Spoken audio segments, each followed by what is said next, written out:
¿Qué tal? ¿Cómo les va?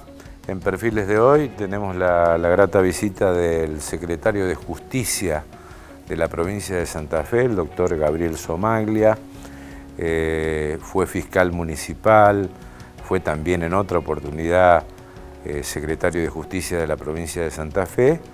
Y esto tiene que ver con una problemática muy común, que es el tema de los delitos cometidos por menores de edad. Es decir, la provincia ha presentado el Código Procesal Juvenil. ¿Qué pasa con los chicos que cometen algún ilícito, robo a mano armada, homicidio, etcétera, entre 16 y 18 años, ¿no? Fundamentalmente ese periodo de adolescencia? Por allí hay una corriente de opinión pública muy punitiva frente a este tema. Eso se lo vamos a preguntar a Gabriel Somaglia en un ratito, pero también hay un plexo de garantías y derechos que tienen que, o están contenidos en este anteproyecto que tiene que ir, o el proyecto que tiene que ir hacia nuestros legisladores para que den su opinión y aprobación. Un proyecto que fue consensuado por distintos sectores de la justicia de menores, de los distintos niveles del Ejecutivo, del Legislativo y del Poder Judicial. Así que en segundos con el doctor Gabriel Somaglia.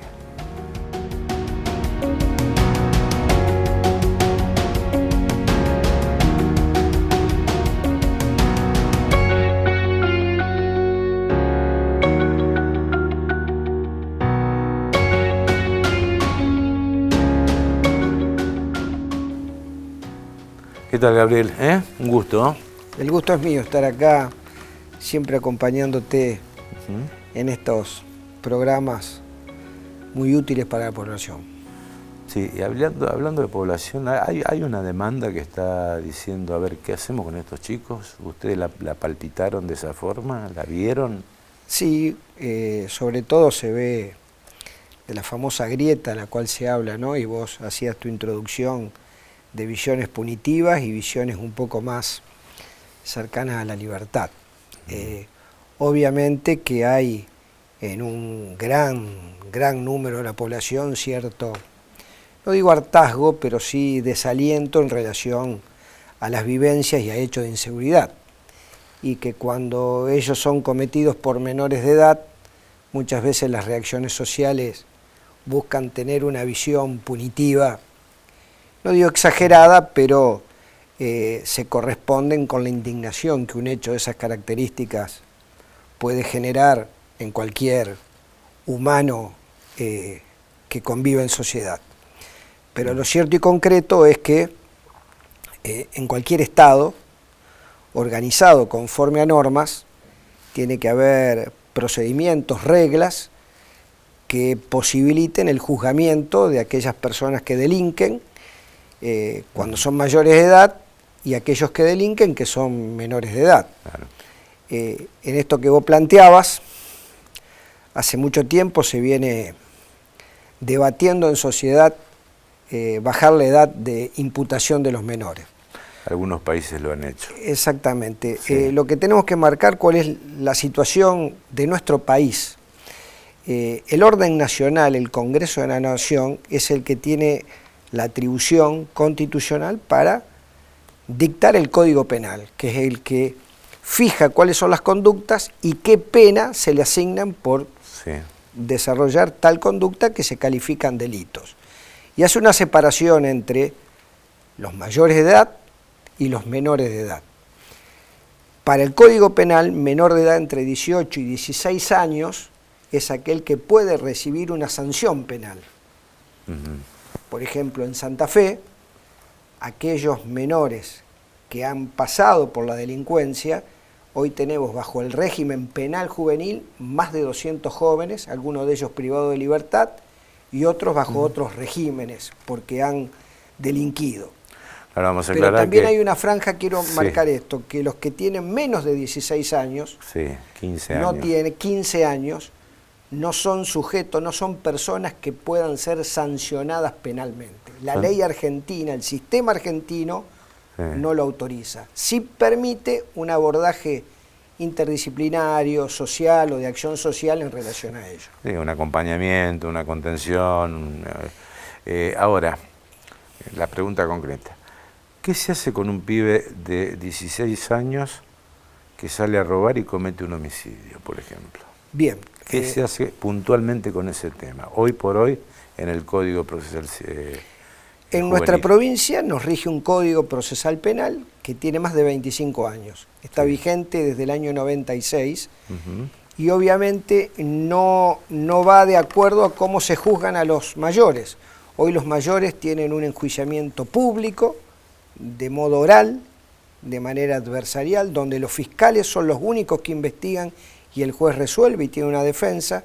En cambio, los menores de edad que delinquen entre 16 y 18 años, el proceso no es oral, sino que es escrito, es de naturaleza más secreta que pública, y es el juez el que precisamente investiga y juzga. Es decir, estos tres principios hoy internacionalmente y en nuestro país no se corresponden con los sistemas de enjuiciamiento que tienen que tener más que nada los menores. Y otra cosa más, no se permite en nuestra provincia que las víctimas de los delitos que cometen estos menores puedan tener participación en el proceso, ya sea como querellantes, como se denomina, es decir, reclamar el perjuicio y ayudar a la investigación, sino que quedan marginados de ello. Este proyecto que lo han elaborado una serie de profesionales vinculados a la academia, a los colegios de abogados, mucha importancia tuvieron las consideraciones de los actuales jueces de menores, precisamente es posibilitar que cuando se enjuicie un menor por haber cometido un delito, se lo haga en un juicio oral, en un juicio público, se le dé participación a la víctima y se puedan posibilitar también la publicidad de este tipo de sanción y que la víctima pueda ser citada previamente a que el juez deba resolver. Es decir, se equilibran los derechos de los menores a tener una defensa y a ser enjuiciado y a su vez a las víctimas que tengan una participación directa. ¿Cómo se relaciona, Gaby, esta oralidad y publicidad de un juicio a un menor y el derecho a intimidad que tiene el menor de no ser expuesto? ¿Cómo se...? Lo que pasa es que los principios del derecho a la intimidad versus lo que es el tema de la injerencia de la delincuencia tiene que ver sobre cuáles son las tensiones que en esos momentos se traducen. Pero frente a la delincuencia el juicio es totalmente oral y para determinados juicios puede habilitarse la publicidad, es decir, que pueda asistir el público masivamente, como para otros no. Gaby, o sea, ¿es lo mismo estar juzgando un pibe de 17 años que se roba una golosina en un kiosco que aquel que entra en un supermercado armado y mata a la cajera? ¿Es lo mismo? Hoy en Santa Fe es exactamente lo mismo. ¿Y el Código Nuevo? El Código Nuevo va a posibilitar que en esos juicios que tienen un cierto agravamiento, que el juicio sea oral y público y que posibilite a las víctimas participar. Por un lado le va a dar mayor transparencia y por otro lado, de acuerdo a los resultados que hemos visto con la instrumentación del juicio oral para los mayores de edad, va a tener una resolución mucho más ágil, mucho más rápida. Por ejemplo, un delito de integridad sexual, por ejemplo, ¿no? Cometido por un menor de edad. ¿Es un juicio público? Es un juicio que tiene las mismas reglas que va a tener el del mayor de edad. Lo que pasa que va a tener, obviamente se le va a brindar al menor todos los derechos que le asisten como enjuiciado por un lado y por otro lado menor, a los fines de que tengan el derecho a la defensa que le asiste como cualquier ciudadano. Sí, hay una cuestión que no hay que dejar de pasar por alto, ¿no? Es la utilización de los menores por parte de los mayores, ¿no? Tenés el caso de las bandas criminales del narcotráfico, donde pretende el mayor eximirse de responsabilidad mandando a un chico de 14 años o 15 años o 16 años a vender drogas, por ejemplo, ¿no? No es la pregunta como juez si corresponde o no. o si es un eximente o no. Pero ustedes están viendo este fenómeno como preocupante. Sí, es un fenómeno preocupante y no es un fenómeno nuevo.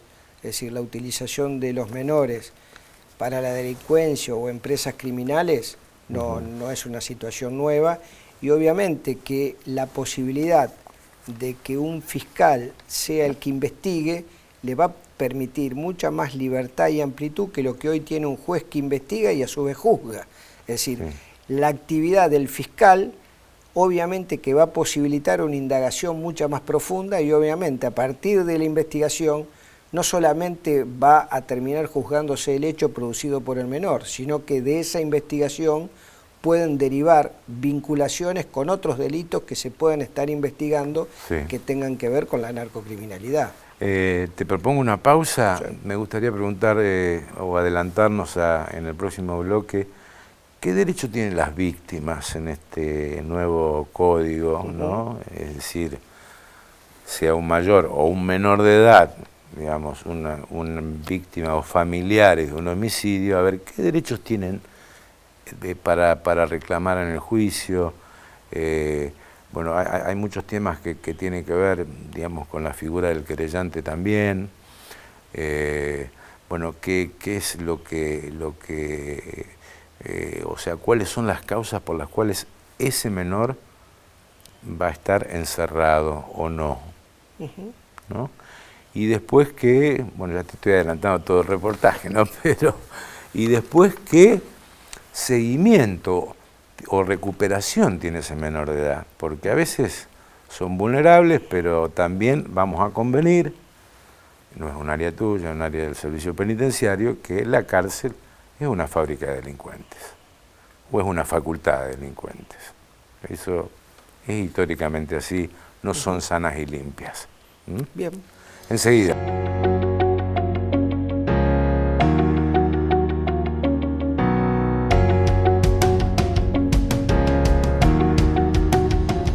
Bien, seguimos con el doctor Gabriel Somaglia, que piloteó todo el andamiaje para que dé a luz el nuevo Código Procesal Juvenil en la provincia de Santa Fe, que con innovaciones realmente que desafían al sistema actual, ¿no? Sí.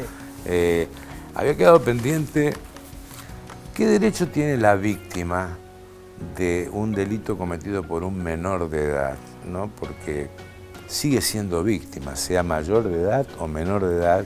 Un chico, repito el ejemplo, que entra a un supermercado y mata a una cajera armado, de 17 años, ¿qué derecho tiene la víctima o los familiares de las víctimas?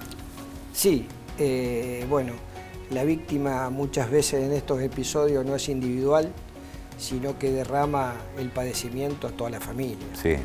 Y muchas veces a compañeros de trabajo y la vida en relación. La víctima directa, en la actualidad, en los procesos donde los menores son delincuentes, no tienen asignado ningún derecho de participación en ella. Es decir, las víctimas no pueden, como se denomina técnicamente, constituirse en querellantes. Ese derecho de constituirse en querellante posibilita a cualquier persona que haya resultado damnificada de un delito presentarse en el marco de ese proceso, aportar pruebas, aportar o ayudar al fiscal en la investigación y a su vez también posibilitarle reclamar los perjuicios o los daños que derivan de ese ilícito. Hasta hoy está vedado, se logró un pronunciamiento judicial, esto hubo un caso que hemos conversado mucho contigo, el de Marianela Blondino. Eso te iba a decir. En ese caso, pero los abogados que trabajan en una dependencia de la Secretaría de Justicia, que es el Centro de Asistencia Judicial, lograron un pronunciamiento recién en la Corte donde se le habilitó constituirse como querellante, pero fue para ese caso particular. Claro, vamos a aclarar, fue el caso de los motochorros que quisieron arrebatarle la mochila a María Elena Blondino, y la madre tuvo que pelearla sola. Sola durante muchos años. Investigar, llegar a los barrios, perseguir gente. Tuve la posibilidad de conocerla y acompañarla en estos últimos 2 años en ese peregrinaje judicial, sobre todo porque uno de los 2 delincuentes que habían abordado a su hija era menor de edad. Y precisamente como de los 2 supuestamente era el autor material del hecho, tuvimos que llegar hasta la máxima instancia para que se le habilitara legalmente a esta mamá a reclamar o a poder aportar todos los conocimientos que ella tenía sobre todos los hechos que circundaban a la muerte de su hija para llegar al esclarecimiento. Entonces, la búsqueda de esto es dejar esos padeceres de lado y posibilitarle a las víctimas que tengan una participación directa y activa en este procedimiento, que si bien en la Nación está habilitado, en la provincia no está reglamentado ese ejercicio, y lo que posibilitamos a través de este código es que las víctimas tengan esa facultad de colaborar en la investigación y de reclamar los daños que derivan de él. Sí, para dar un simple ejemplo, ¿no? Seguramente te lo ha comentado la mamá, ¿no? Pero Brondino tuvo que salir a pegar fotografías de los presuntos sospechosos en los árboles de los barrios donde presuntamente vivían y dar su número de teléfono para ver si alguien sabía dónde estaban, qué habían hecho, buscar testigos, es decir, la tuvo que pelear sola realmente, ¿no? Hasta esa posibilidad. Sí. Y hay muchas Marialenas más y hay muchas madres más que trabajan en silencio. Nosotros trabajamos con ellas, no damos para nada publicidad sobre esas actividades, pero sí asistimos a muchas familias que han tenido estos padeceres para tratar, en el marco del sistema de enjuiciamiento actual, cuando están los menores involucrados, de tratar de que los procesos lleguen rápidamente a una finalización.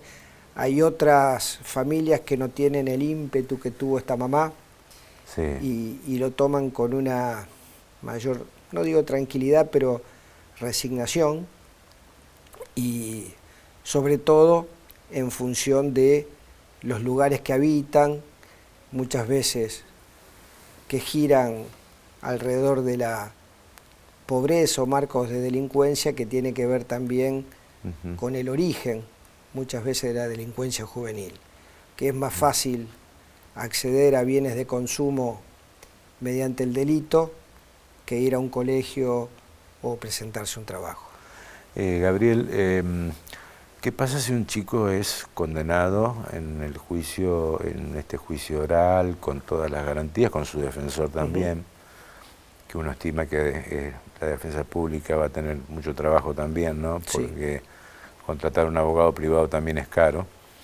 Pero, ¿qué pasa si es condenado? ¿En qué circunstancias se evalúa si ese chico tiene que estar, no sé si llamar encerrado o aislado o como quieras considerarlo? Bien, obviamente que esto va de la mano con la pena que se le asigne. Es decir, para un homicidio hay una graduación de pena de determinados años, como para el abuso sexual, como para el atraco con armas. Entonces, de eso pueden encasillarse en 3 sistemas que rigen en Santa Fe y que rigen en general. Un sistema es el del encarcelamiento, que es la privación de la libertad, cuando se tratan de aquellos delitos que tienen penas superiores a los 3 años, que en ese caso aquí en Santa Fe tenemos aproximadamente 50 menores en toda la geografía de la provincia detenidos, y después hay 2 regímenes. Uno es el de un régimen semiabierto, donde algunos menores son alojados únicamente a dormir y mediante acompañantes terapéuticos se los envía al colegio o algún trabajo o algún oficio. Y el otro caso es del régimen de libertad asistida, donde si bien no están dentro de ningún, físicamente de ningún bien estatal, sí pueden estar vinculados con algún familiar, pero se le hace un seguimiento a través de terapeutas que tiene la provincia hay más de 300 empleados dentro de este sistema que acompañan a los menores tratando de reinsertarlos en la sociedad, cosa que es una situación muy dificultosa, precisamente por los que son los orígenes de estas, de estas personas, ¿no? Ahora, Gabriel, bueno, trasladando mi oficio de periodista me obliga a preguntar lo que públicamente a veces pregunta doña Rosa, ¿no? Pero claro. Tratando de traducir ese material de estudio que me llevó unas cuantas horas, ¿no? ¿Qué pasa si en los dos regímenes que mencionaste recién se produce la reincidencia? Es decir, porque muchas veces, si bueno, vas al cuidado de tu tía, ¿qué hiciste? Robaste, bueno, vas al cuidado de tu tía, y a la semana aparece robando de nuevo, y la gente dice, bueno, pero ¿cómo? No estaba detenido. Es decir, ¿cómo se resuelve la posible recuperación de ese chico? A ver. Es complicado el tema. De la recuperación y de la reinserción no existen garantías posibles. Es decir, de ninguna persona podemos decir que, como vos mencionabas, uno sale con unas ganas de trabajar o ser una persona adecuada para la vida en relación. Muchas veces las salidas reinciden por diversas razones. Primero, por una cuestión de estigmatización, que han estado privados de su libertad. Por otro lado, porque no encuentran una salida laboral. Y muchas veces la discriminación que esto acarrea. Sí. Y ese combo de situaciones muchas veces o recaen en la droga o recaen en el delito. Y en el caso de la reincidencia delictiva, bueno, obviamente que eso tiene un agravante donde obviamente la pena puede resultar un poco más pesada al ser motivo de un enjuiciamiento posterior.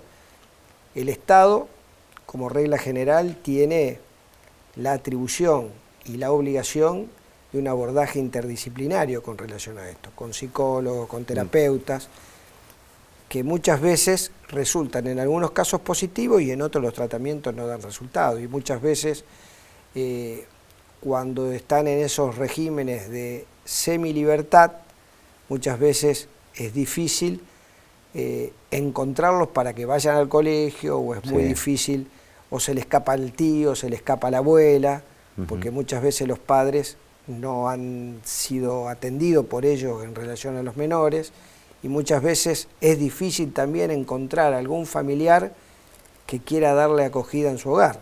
Entonces, no es una problemática sencilla, es un problema muy grave y es un problema que crece día a día.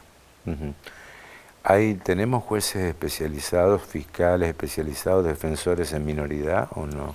Bueno, esa es una de las características que se apunta, ¿no? Es decir, no es lo mismo juzgar a una persona mayor que una persona menor y investigar los hechos que producen los menores. Por eso la provincia cuenta con jueces de menores y que tienen una visión de la criminalidad de los menores muy, muy firme. Creo que sí hace falta una profesionalización en lo que pueda ser la labor de los fiscales, que si bien tienen una sapiencia y una gimnasia ya después de 8 años de que está vigente el sistema en cuanto a las investigaciones, pero obviamente deben tener una preparación especial porque los derechos de los menores obviamente se agudizan en cuanto al control y a las potestades sobre las personas de ellos. Bueno, gracias por la visita, ¿no? En otra oportunidad vamos a hablar porque en el paquete Santa Fe más Justicia también se presenta la posibilidad de que tengamos un código de consumidores, así que nos llevaría también otro programa a hablar de este tema, pero nos parecía importante hablar de este tema de los menores porque es un tema de rigurosa actualidad. Así que muy amable por estar acá. No, gracias a ustedes, y me parece que lo más importante destacar es que una norma, una ley de estas características sea el resultado de una construcción colectiva de todos quienes estuvieron involucrados en su conformación. Me parece que nos puede ayudar a construir un poco más de vida cívica que la que hoy experimentamos. Bueno, gracias. El doctor Gabriel Somaglia pasó con nosotros. Gracias, Maggie, por la producción. Está Caro también. Rodri B. y Agustín, nuestro próximo encuentro en Perfiles de Época.